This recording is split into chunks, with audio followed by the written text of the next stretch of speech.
میں تمام اسلامی بھائی اور اسلامی بہنوں کو رجب شریف کے مہینے کی مبارکباد پیش کرتی ہوں۔ اللہ تبارک تعالیٰ کا شکر ہے کہ اللہ تعالیٰ نے ہماری زندگی میں ایک مرتبہ پھر یہ بابرکت مہینہ ہمیں نصیب فرمایا۔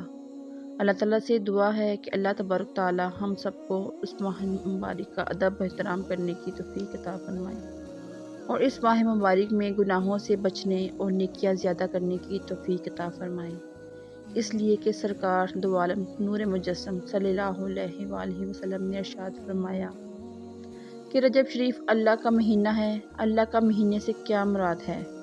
جیسے ہم کہتے ہیں خانہ کعبہ اللہ کا گھر ہے، تو اس کا مطلب یہ نہیں ہوتا کہ اللہ تبارک تعالیٰ وہاں رہائش پذیر ہے۔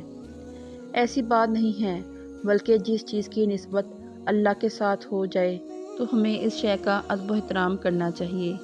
ہمارے نزدیک وہ جگہ معزز بن گئی ہے اور اس کا ہمیں ادب و احترام کرنا ہے، یہ ہمارے اوپر لازم ہو گیا ہے۔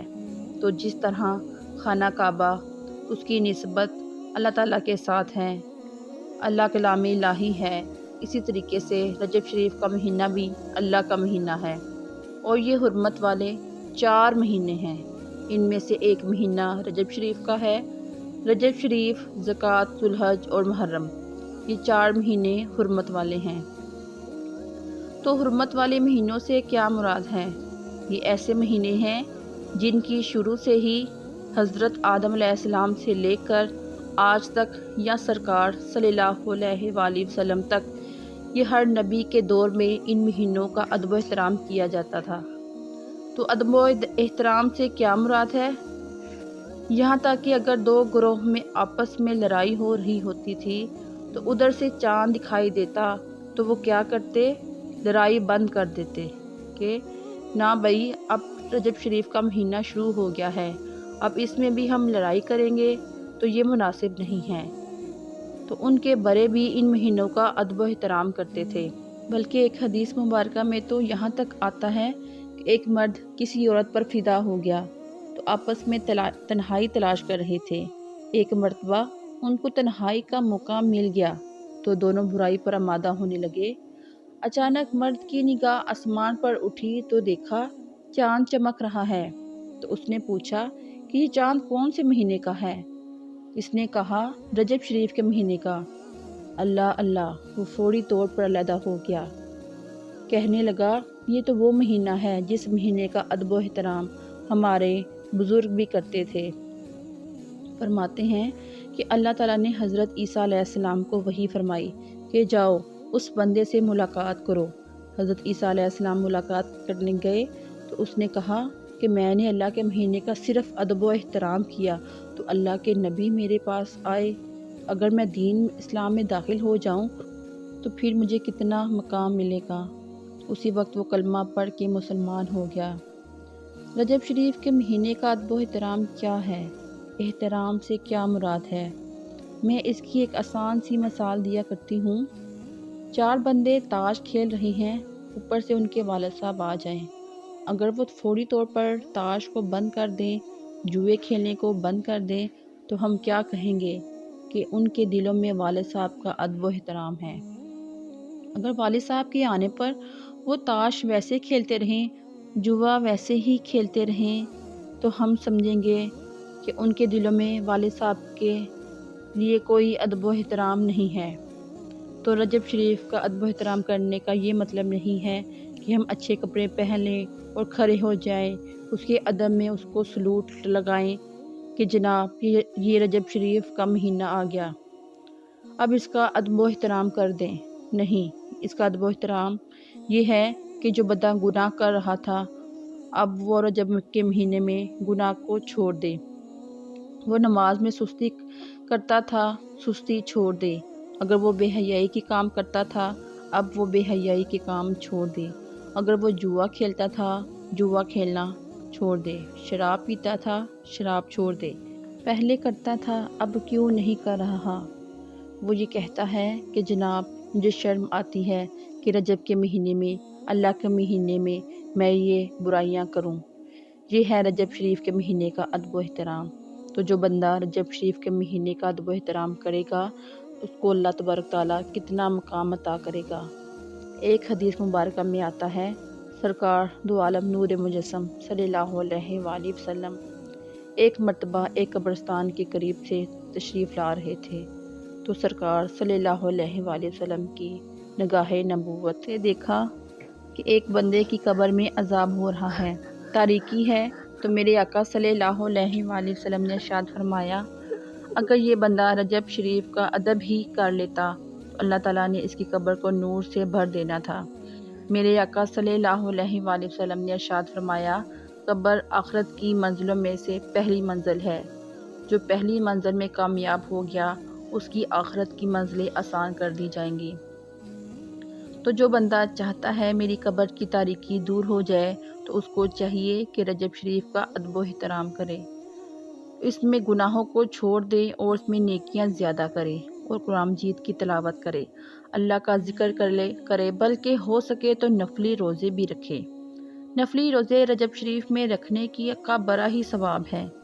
ایک حدیث پاک میں ہے کہ جو بندہ رجب شریف کا ایک روزہ رکھتا ہے رب تعالیٰ اس کو ایک سال کی روزے رکھنے کا ثواب عطا فرماتا ہے۔ ایک حدیث میں یہ بھی ہے کہ ایک روزہ رکھے گا تو اللہ تعالیٰ اس کو ایک مہینے کا ثواب عطا فرماتا ہے۔ بہرحال حدیث میں اختلاف نہیں ہوتا، یہ اخلاص پر مبنی ہوتا ہے۔ جتنا اخلاص کے ساتھ آپ کام کریں گے اللہ تعالیٰ آپ کو اجر و ثواب بھی زیادہ عطا کریں گے۔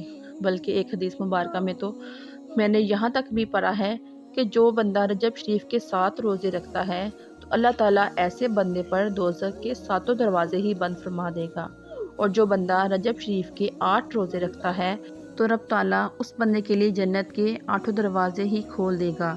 تو ہمیں چاہیے کہ رجب شریف میں روزے رکھنے کا بھی اہتمام کریں، اور اس کا فائدہ ایک اور میں آپ کو بتا دوں کہ جب ہم رجب شریف کے روزے رکھتے ہیں اس کے بعد شعبان کا مہینہ آ جاتا ہے، وہ شعبان میں پھر ہم روزے رکھتے ہیں تو اس کے بعد رمضان مبارک کے روزے رکھنا ہمارے لیے مشکل نہیں ہوتا بلکہ بہت آسان ہو جاتا ہے۔ ایک بہت پیاری سی مثال میں آپ کو بتا دوں، اللہ کرے یہ آپ لوگوں کے دلوں میں اتر جائے۔ حدیث مبارکہ کا مفہوم ہے، جب رمضان المبارک کا مہینہ آتا ہے تو اللہ تبارک تعالیٰ شیاطین کو پابند زنجیر کر دیتا ہے۔ شیطان بندے سے برائیاں کرواتا ہے، بندے کو برائی کی طرف آمادہ کرتا ہے۔ جب شیطان بند ہو گیا تو پھر برائیاں ختم ہونی چاہیے، لیکن ایسا ہوتا نہیں ہے۔ برائیاں کم تو ضرور ہو جاتی ہیں لیکن بالکل ختم نہیں ہوتی۔ تو جب شیطان نہیں ہے تو اب برائیاں کیسے ہو رہی ہیں؟ تو اس کی ایک بزرگ نے بڑی پیاری سی مثال دی ہے، میں چاہتی ہوں وہ مثال آپ تک بھی پہنچے۔ ہمارے ہاں پنکھا ایک چل رہا ہے، ٹھیک ہے، وہ فل سپیڈ سے چل رہا ہے، اب ایک دم بتی چلی جاتی ہے، پنکھے کو جو گھما رہا ہے وہ بجلی کی پاور ہے، ٹھیک ہے، وہ بجلی کی پاور ہے۔ اب بتی چلی جاتی ہے یا ہم پیچھے سے سوئچ آف کر دیتے ہیں تو پنکھا فوری طور پر یا رکے گا یا وہ چلتا رہے گا۔ میں آپ سے سوال کرتی ہوں، بھئی بتی تو چلی گئی، اب یہ پنکھا کون چلا رہا ہے؟ تو آپ اس کا یہی جواب دو گے کہ یہ جو پنکھا ہے نا، بجلی نے اس کو جھٹکا دیا تھا، زور لگایا تھا، وہ جھٹکا وہ زور کام دکھا رہا ہے۔ بتی تو نہیں ہے لیکن پنکھا پھر بھی چل رہا ہے۔ تو اب اگر آپ ایسا کر لیں، بتی آ رہی ہے، اس کے سیریز میں آپ ریگولیٹر لگا دو، اس کی سپیڈ ٹون کرتے جاؤ، سلو کرتے جاؤ، جب بالکل سلو فین پر آئے گا، اب جیسے ہی بتی جائے گی پنکھا 1-2 چکر لگا کر رک جائے گا۔ تو اگر آپ رجب شریف میں شعبان میں ریگولیٹر لگا لو گناہوں کو کم کرنے کا، گناہوں کو کم کرتے جاؤ، کم کرتے جاؤ، تو جیسے ہی رمضان مبارک کا مہینہ آنے والا ہو آپ کی سپیڈ گناہوں کی کم ہو جائے گی۔ جیسے ہی رمضان مبارک کا چاند دکھائی دے گا، شیطان بند ہو، پھر آپ کا 1-2 چکر لگے گا، پھر آپ لائن پہ چڑھ جاؤ گے اور آپ پھر پورا مہینہ رمضان المبارک سے بھرپور فائدہ اٹھا سکیں گے۔ اگر آپ رجب شریف اور شعبان میں روزے رکھنا شروع کر دیں تو وہ اس مہینے میں اللہ تعالیٰ کی رحمتیں سمیٹ سکتے ہیں۔ اللہ تعالیٰ سے دعا ہے کہ اللہ تبارک تعالیٰ ہم سب کو رجب شریف کا ادب و احترام کرنے کی توفیق عطا فرمائے، اور رجب شریف میں اللہ تعالیٰ ہمیں کثرت کے ساتھ نیکیاں کرنے اور گناہوں سے بچنے کی توفیق عطا فرمائے، آمین یا رب العالمین۔ اگر آپ کو میری یہ ویڈیو فائدہ مند لگی ہو تو اس چینل کو سبسکرائب کریں، شیئر کریں اور کمنٹس میں اپنے خیالات کا اظہار کریں۔ جزاک اللہ خیرہ۔ السلام علیکم ورحمۃ اللہ وبرکاتہ۔ الصلاۃ والسلام علیکہ یا رسول اللہ وعلی آلک و اصحابک یا حبیب اللہ۔